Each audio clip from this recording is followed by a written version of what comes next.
Alright, how's everybody doing? My name is Elrock. This here is a submission recording for the Simpsons arcade game. The run we're about to watch is not my PB. It's actually a run that I recorded offline last night, just trying to make sure I could get it to look as clean as possible, which for this game is very, very difficult. Lots of RNG here. Let's go into a little bit of background of this game. I believe this game was last run at a GDQ event back at AGDQ 2016 by the amazing Makina Azul, who still runs this game. What we're looking to do is, with this video, show off a lot of the improvements that have been made. The game's definitely picked up steam right around the first 6 months of 2017, last year. That's about right when I picked up the game, and we dropped the best times down to mid-ish 17s from the 18-minute flat world record that he had at the time.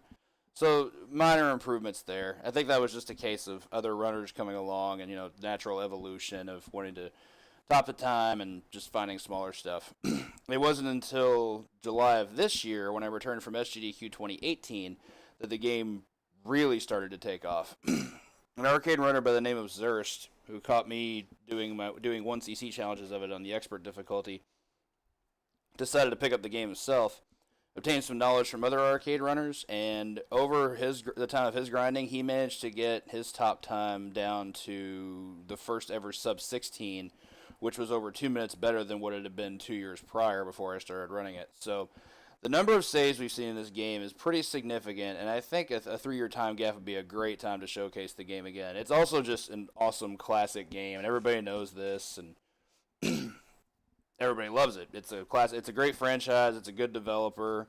It was a really fun game that a lot of people have a lot of nostalgia for. And the time saves we're going to see generally will involve things like there's some new boss quick kills that we're going to go over, and some new sub-weapon discoveries from primarily Makina as well as Zurst, but there was one I actually found a few days ago myself that I haven't been able to incorporate into a PB yet, but I was able to show it off in this run. So let's go ahead and... I thought I had my splits open. Okay, there we go. Go ahead and get it started. Now, my PB in this game is currently a 1550, which is the world record over Zurst's first sub-16 ever with a 1558. As it turns out with this game, all the characters essentially play the same. No difference in movement speed, range, recovery time from attacks for the most part. Marge is still the character that I just prefer to play for a number of reasons. Just call it having a main. There we optimized the opening there a little bit. Up to the point where you take the nuke and you just take out that swath of enemies. Didn't mean to get grabbed, but it still killed everybody on screen while only dealing me a minimal amount of damage. It's actually an easier way to get the broom now. You just hit the right side of it with your jump slash attack, which in this case is Marge's caboose. Move on to our boss here. The broom is actually very, very important for the boss fight. Takes them down exactly 11 hits. 5 hits is 1 cycle. Down to a 2 cycle. And what was fortunate for me here is that he didn't jump out of it. He sometimes can just decide to just go invincible and just completely jump out of the attack and fall on top of you with a hit. It's really frustrating when that happens, but it's completely random. It's just whatever he decides to do. Kind of frustrating to have to put up with, but it's what it is. I will admit that the bonus stages are actually not where my strength lies. I play in a PS3 Mad Catz Fight Stick you see here, and that's actually what I'm playing it on here is the PlayStation 3 Digital Download Edition. Fight Stick is just a method of preference. The game was designed to be played in arcades, and that's how I choose to continue to play it. Stage 2 doesn't receive too many significant improvements. Some small route optimizations. We're going to take Santa's little helper here and throw him that way. There is actually a cool small section here where we get a couple of double kill setups like that one there. Tried to set up another one here, but that guy just didn't quite move along quick enough. Now, as shown in the first stage with the hammer, the melee sub-weapons you get in this game are incredibly overpowered on the Japanese regional version that we're playing here. Not only do you basically kill everything that's not a boss within 1 hit, but you also get this really overpowered dive attack that you see me try to execute there. And didn't succeed all that well. But yeah, the dive is incredible. It moves in very, very quickly. It can be hard to hit with sometimes, but that's just because that's just how the game behaves at times. Didn't really want to get hit there, but it didn't hurt things too badly. Move along here and trail our way through some more enemies. Meant to get that guy to spawn, but I guess I wasn't far along quite enough. But we almost got there. Now we're here. This guy's actually a cheater. If you don't force him to spawn on screen, the guy on the right with the hammer, he actually can remain off screen and just remain invincible and just not get hit by you until you allow him to just move forward. So if you try to attack him while he's like, unless he's a full character width on screen, you just can't hit him. It's really, really lame. Onto the Krusty Balloon boss. The exact same boss fight, just 8 dive attacks. 3 hits equals a cycle. We'll finish that here. Move us on to stage 3, and this is certainly where the game has, one of the stages where the game has received the most amount of improvements in terms of time save. First reason being, the opening is a bit more optimized. They were able to get the mash out of that cutscene. That was good. And knock this guy out of the tree. We had to hit him anyway. Like, he's always going to spawn no matter what, whereas the guy coming up in the bottom tree will not. Go ahead and hit him. Fortunately, we got hit there. This game does that sometimes. Sometimes enemies just decide, oh, I'm just going to have iframes here, and you're going to get hit instead. We're going to try to plow our way through here. As you see, the primary mode of attack we have is the jump slash, which is just the caboose, or the booty, whatever you want to call it. Incredibly strong. Kills enemies very, very fast. It's just trailblaze there. It's done by pressing both the jump and attack buttons simultaneously. Moving on to the slingshot section, there's one small optimization that Xerxes discovered here that I'm actually a really big fan of. We're going to take out these couple waves of zombies here. We're going to kill these two simultaneously, but I just use that as a visual cue for where I need to spawn for the, or start for the next spawn, set of spawns to show up. This one here is my favorite. Throwing the slingshot to kill both those guys instead of just shooting them back to back is great. Very, very big fan of that. Moving on to the elevator, because it's a beat 'em up. All of them have to have one. For this elevator section, this is actually a strat that I incorporated. When I was doing my Expert 1cc grinding earlier this year, my goal was to beat the game on the hardest difficulty on 1 credit with all 4 characters, which I was able to complete. I started using this strat because I figured it was safer than just killing everything. And it turns out it's actually faster, because what happens is the less enemies you kill, the less enemies spawn. So what I tend to try to do is just leave all these guys on screen for the duration of the elevator, all the way to the bottom, and then that's when I eliminate them, and then we just get to move off the elevator. Ordinarily, if I just be killing these enemies over and over and over again, they'd just be spawning more, and things just going to get kind of hectic there. So that will just take care of these guys, and then I'll move past the spawn points. Here's the other big thing that occurred with this run, in this stage. This is actually one that Xerxes showed me. There's a quick kill associated with these bosses that requires a visual cue starting right there. This guy's going to eventually move down, and sometimes they have one flop back and forth, but we still got a perfect corner stun, and we were able to kill them off. It's actually very, very hard to do. If you're a couple frames off on the jump slash, it can actually go south. On to stage 4. Pretty big improvement I discovered here within the past couple days. I was actually watching a regional difference video on YouTube. You jump there on the women's restroom sign, you get a hammer. Gives you a sub-weapon much earlier in the stage. Now, there is a broom that we're going to be making use of, but giving us a sub-weapon earlier in the stage allows us to just do dumb sub-weapon things a lot earlier. What I wanted to do was just throw the hammer to get that guy out of the way. He was at full screen, and he was going to try to zone us by throwing hats. I just wasn't having it, so I just said, well, we're getting ready to get into the sub-weapon anyway, so I just decided to throw it. I'll probably start doing that just as a standard speed strat. Get multiple use out of it. Really anticipated hitting that guy, but I guess he decided to punch and take some invincibility. So for these guys, just going to swap them out of the screen. I really wanted to show off a despawn strat. I think I was able to. If you hurry fast enough, those guys can't catch up to you, and the boss spawns instead. So this is actually a boss strat that Xerxes discovered. As long as you do what we refer to as just a meaty jump in, where your hitbox is active before he can even counterattack you, do that 10 times in a row, and he's just going to lose the fight. Very, very fast stuff there. How it used to go is we would let him wake up and then just do a dive attack like what you saw there, and hope to hit him before his iframes would activate. But there, you just don't give his invincibility any chance to happen. Pretty great stuff. It's actually one of my favorite boss fights in the game now. On to what is, in my opinion, probably the hardest stage in the game. There's just a lot that can go wrong here, especially with the multi-tiered gameplay. The fact that you actually have like other platforms the enemy can come down from, and they can actually retreat up there, and usually do. I should not have approached those guys head on. Things happen. And take this out. Take that guy out. From here, it's just going to be, making sure we adjust properly to enemy movement and Didn't really want that to happen. I anticipated the ape coming out of the cave before that hitbox came out, but it didn't happen. Not a big deal.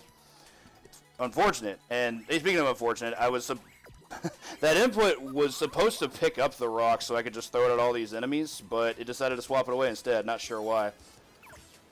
Perhaps I was a couple pixels off alignment. In any case, we'll move on to the slingshot section. Fairly simple stuff here. Just kill them as they approach you. Then we're going to move off the bridge.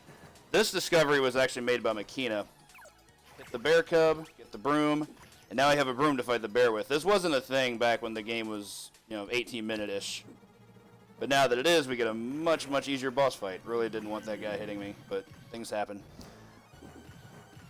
Aside of the new attack strats, since you have the broom, the boss fight's pretty much the same. It's kind of lame because there's a lot of RNG associated with it. Those boulders that fall, the patterns they fall in are completely random. Also missed a hit there and caused them to get iframes to roll away from us. That was unfortunate, but still had a pretty fast kill. 2 hits per cycle tends to wear on you because that just gives the boulders more chances to do what they want to do instead of allowing you to do what you want to do. But still a pretty fast kill, and we still haven't taken any deaths. So we're still on the 1cc plan here on the normal difficulty. Gonna take this plunge into our next stage. Gonna be Dreamland. Not to be confused with Kirby's Dreamland, I suppose. A little bit of optimization there. That was actually one that I utilized by mistake. Just hit the guy and then jump slash them both. Still not sure how I missed this here. Decided to wait on that guy and he just didn't spawn up correctly, and that's why I got hit. I didn't anticipate him still being alive. Just caught me off guard.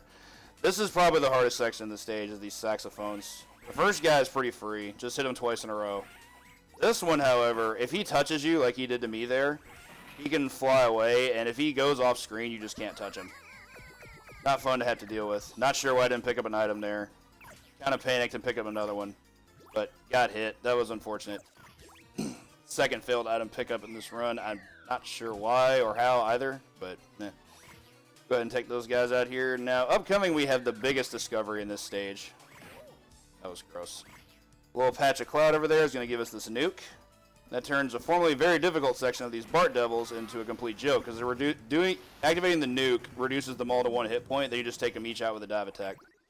Onto the bowling ball boss. Couple minor optimizations here. Xerxes discovered most of this. We're going to do as many hits as we can on this first form. The boss is in 4 cycles. The second cycle start, we're going to take this bowling ball, and as soon as he spawns, we're going to throw it. The bowling ball hits twice before he's able to take off, and it does a lot of damage. Then he quartered himself there, which is really good, so we only got the 2 jumps, which is essentially 1 cycle, so that's very, very good. Gonna hit him from here. Not quite sure what happens there, but you can actually dizzy him in this form if you're able to successfully get out of the second cycle without him doing additional jumps. Haven't quite figured that out, but it's pretty consistent every time.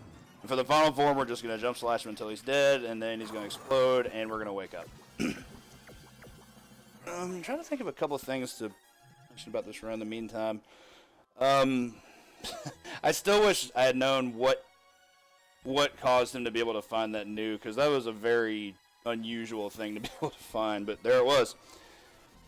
Shortens the run significantly. You don't have to fight the Bart Devils, which was originally probably about a 20 to 25 second fight if you were playing it correctly, and now it's like 6-7 seconds, if that even. Another bonus stage where all you do is just stick mash, like so. Onto our final group of stages.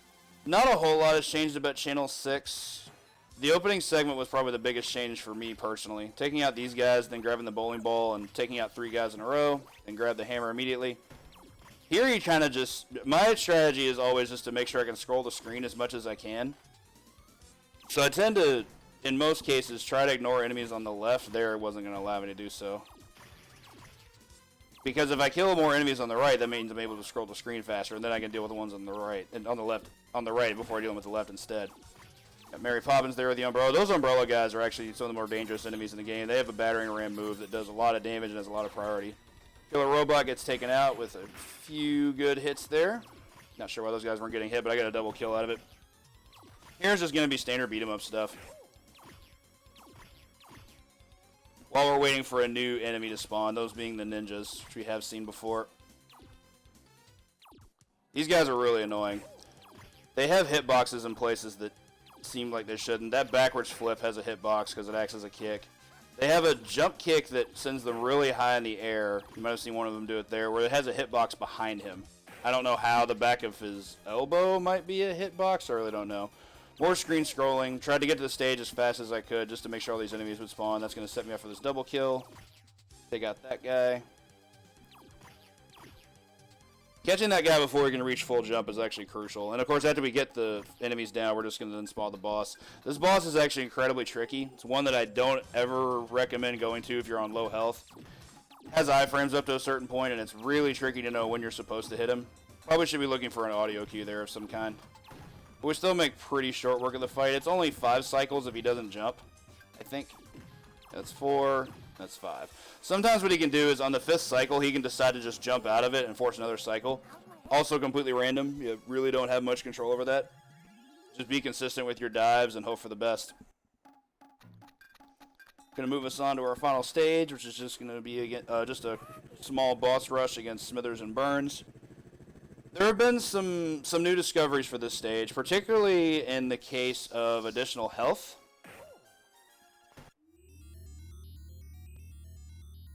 For example, we've got here, at the very start of the fight, before I can even hit Smithers, I'm going to go ahead and snag this health item, which is this hot dog. There's also another one above the gold plate on the right. And there's one above the Burns poster as well, but I got to start the fight right now. Typical pattern with Smithers is I go for 5 jump slashes and then try to do a melee attack like you saw me do there. What generally happens is he tries to cape through that because cape has a lot of invincibility. And generally he allows it to just not hit him, and then we can move out of the way and whiff punish like I tried to do there. I was a little off on the placement, but now he's just going to kind of act like an idiot. The stun lock that I was looking for took a little longer than I would have liked to set up.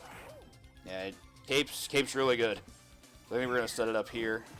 I think he's done acting up here, and there we go. Jump Slash does do a pretty significant amount of damage. I wanted to see if I could get another one of the bigger health items before the Burns fight started, but couldn't reach them because he was all the way on the left. So we'll go ahead and just move into the Burns fight. The biggest discovery with this fight is the fact that Jump Slash just does a lot of damage. It does 3 damage for every 1 damage your melee attack would do.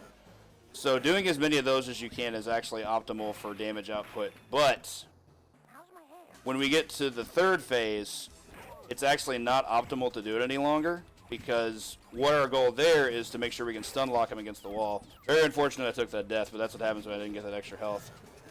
Doesn't happen often. So here we go into the 3rd phase, and now we're just going to abandon Jump Slash completely. The reason we do that is because despite the fact that it does more damage, the recovery on it is much, much longer, and this version of Burns is very, very fast mobily. Like, he kind of swims around the screen pretty well. He can actually get away from you without too much effort at all. That was actually a very scary hit I took there, but for this very final phase, we're just going to wail on him here with this melee. This is not a new strat. Makina used this on his older run, still uses it to this day. Zurst just started originally doing just jump slashes to do more damage, but it turns out this is actually faster, so we just kept doing this strat here, and that's going to be time, 16:11, because I had timed it out. Pretty fast fight. As long as you can burn to the wall and keep him there, you're not going to have that many problems with it. Anyway, that was Simpsons Arcade. Very, very cool run. That just the webcam shot to prove that it was me. Turned it right back off. Very fun run, very classic, nostalgic game. One of my favorites, and it's actually become one of my favorite arcade speedruns. See, I'm very much a stickler for making sure you can speedrun a game with as few deaths as possible, and this game allows you to do that. There's no like death abuse strats that like there are in some other arcade games that require you to force feed credits or whatever. In this game, your goal is just to make sure that you're doing as much damage to enemies as quickly as you possibly can, but of course, taking deaths doesn't reduce their effectiveness. It doesn't reduce the number of enemies you get. It doesn't make boss fights easier. This one's just good and clean and manages to keep a lot of things faithful to what it takes to be, for me, what it takes to be like a true arcade game. That being said, a lot of work's gone into this one recently, especially over the past couple months after Zurst picked up the game, and I'm really looking forward to be able to see what I can do about showing this game off, because it's an awesome game, and all these new strats definitely deserve to be shown. So, anyway, Hope y'all enjoyed watching this as much as I enjoyed recording it, and thanks so much for watching. I hope y'all have a great day. Take it easy.